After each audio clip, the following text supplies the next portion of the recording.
Halo, jumpa lagi dengan saya di cerita perjalanan hidup seorang anak manusia. Hari ini aku mau bercerita tentang pribadi yang selalu menjadi andalan hidup. Kadangkala kita sebagai manusia ya ada dalam pergumulan. Dan tidak jauh-jauh kok, 3 hal aja yang tidak pernah lepas dari pergumulan kita adalah satu, keuangan. Keuangan ini banyak sekali loh yang mengalami pergumulan dalam hal keuangan. Kedua, mengalami hal mungkin sakit atau sakit penyakit, atau mungkin keluarga kita yang sedang sakit yang membuat kita ada dalam satu pergumulan. Kemudian yang ketiga adalah hubungan dalam keluarga maupun mungkin di lingkungan sosial kita. Itu membuat kita ada dalam pergumulan kan. Nah, tapi aku mau bilang, dalam situasi yang tidak nyaman, tidak enak seperti begitu, hanya satu pribadi yang bisa kita andalkan, Tuhan Yesus. Dia sahabat yang setia, ya, dia sahabat sejati. Dia yang pasti menolong kita. Dia Bapa yang sangat baik, yang Bapa yang mengerti setiap tetes air mata kita. Dia tahu apa yang menjadi pergumulan kita. Hanya satu keinginan dia, andalkan dia. Seringkali kita itu lebih mengandalkan diri kita sendiri. Kita lebih percaya diri bahwa kita bisa menyelesaikan pergumulan kita. Kita bisa kok, mampu kok. Tapi ternyata kita nggak mampu. Kita jatuh, membuat kita kadang-kadang sampai stres dengan situasi yang tidak nyaman ini. Karena kita tidak mau melibatkan Tuhan Yesus di dalam hidup kita. Kita mau mengambil alih itu semua. Kita sanggup, kita mampu menyelesaikan. Kalau mungkin soal finansial, berusaha mencari pinjaman sana sini, itu bukan solusi. Karena pinjam sana pinjam sini itu gali lubang tutup lubang, yang nanti akan membuat kita susah sendiri. Kita susah lagi waktu mengembalikannya karena ada tanggung jawab di sana. Kalau soal sakit penyakit, mungkin kita sudah berobat dan sudah mencoba berbagai macam obat yang diberikan dari dokter, tapi toh tidak ada perkembangannya, tidak ada progres, sehingga kita tuh kadang-kadang juga terus ada di dalam situasi yang stres. Semakin kita stres, semakin sakit penyakit semakin menggerogoti tubuh kita. Karena begini,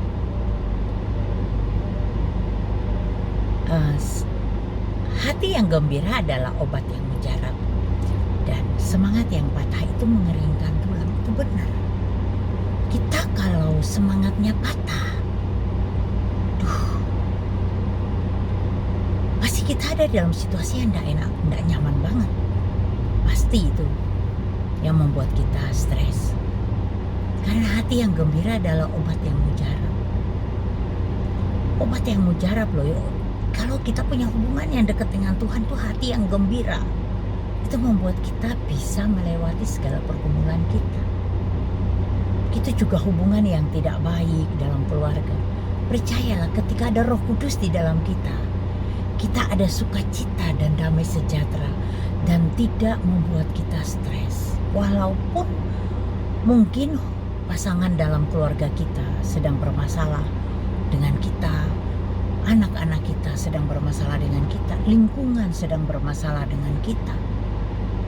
Tapi percayalah, ketika ada Roh Kudus di dalam kita, ada damai sejahtera dan sukacita dari Dia yang menguatkan kita. Bahkan yang menyembuhkan luka hati kita. Wah, Tuhan itu dahsyatnya luar biasa loh, Tuhan Yesus. Dia sahabat setia. Dia Bapa yang baik, yang mengerti setiap tetes air mata kita. Setiap tetes air mata kita Dia mengerti apa artinya. Apakah tetes air mata kita itu tetes air mata lara, ataukah kita punya tetes air mata sukacita? Tuhan tahu. Atau ada tetes air mata kerinduan pada dia. Dia tahu. Luar biasa Tuhan kita itu. Karena dia Allah yang hidup. Dia yang menciptakan kita. Dia tahu setiap sel dalam tubuh kita. Dia tahu benar hati kita seperti apa. Kalau kita jadi orang Kristen hanya sekedar bilang, ya saya orang Kristen, tapi kita tidak mengenal dia secara pribadi. Kita tidak mengandalkan dia dalam kehidupan kita. Kita rugi berat loh. Rugi banyak. Rugi banget. Kalau kita tidak mengandalkan dia. Karena harusnya kita mengandalkan dia. Dia kan sahabat kita. Kita bisa curhat tanpa dia ember kemana-mana. Kalau kita tuh curhat sama teman, ember bener loh. Ember loh. Kita ngomong begini, disampaikan ke orang. Itu si orang ini si A itu ngomong kamu begini loh.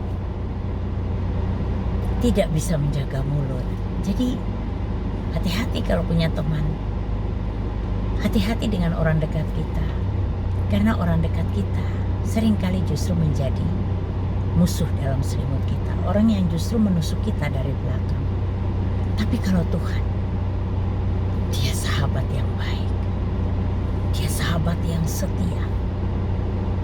Dia sahabat sejati lah pokoknya dalam hidup kita.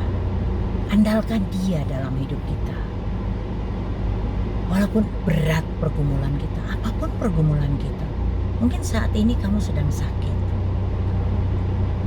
Cobalah bertobat dan membangun satu hubungan dengan dia. Tidak ada yang mustahil bagi dia. Menyembuhkanmu itu separah apapun penyakitmu.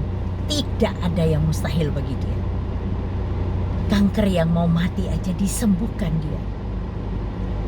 Orang yang sudah mati di depannya, saya pernah dibangkitkan Tuhan tanpa kenapa-kenapa. Tuhan kita tuh Allah Bapa yang wow, dahsyat perbuatannya. Andalkan dia. Andalkan dia. Makanya saya ngomong, bagaimana kita bisa mengenal pribadinya? Bagaimana kita bisa membangun satu hubungan yang baik dengan dia? Baca firman Tuhan. Belajar mengenal dia lewat firman-Nya. Karena firman itu hidup. Dan firman itu akan hidup di dalam kita. Firman itu akan menguatkan kita. Membantu kita dalam pergumulan-pergumulan kita. Tidak ada satu hal pun yang sulit bagi dia. Tidak ada yang mustahil bagi dia. Kuasanya itu dulu, sekarang, sampai selamanya. Terus akan ada. Jadi kenapa kita harus mengandalkan manusia? Jangan pernah kamu mengandalkan manusia.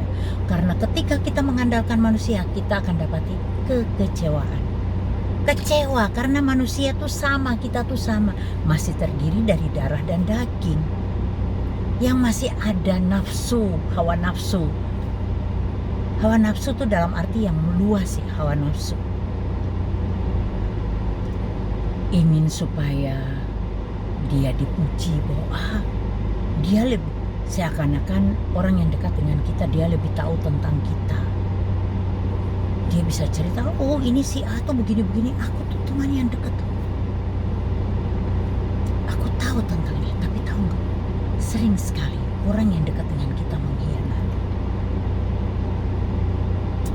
Saya lihat beberapa waktu yang lalu, beberapa bulan lalu juga sempat saya lihat di TikTok, rame si Nikita Mirzani dengan anaknya. Ternyata di satu sisi dia putus hubungan dengan sahabatnya. Sahabat yang dia anggap kakak, yang selama ini baik sama dia. Akhirnya mereka break. Kenapa? Karena ada pengkhianatan di sana. Kita ini manusia yang punya hati. Yang mana kita harus menjaga hati kita. Jangan sampai kita itu ada rasa iri dan dengki. Jangan ada rasa kita merasa kita tuh lebih dari dia. Murid itu tidak pernah lebih daripada gurunya.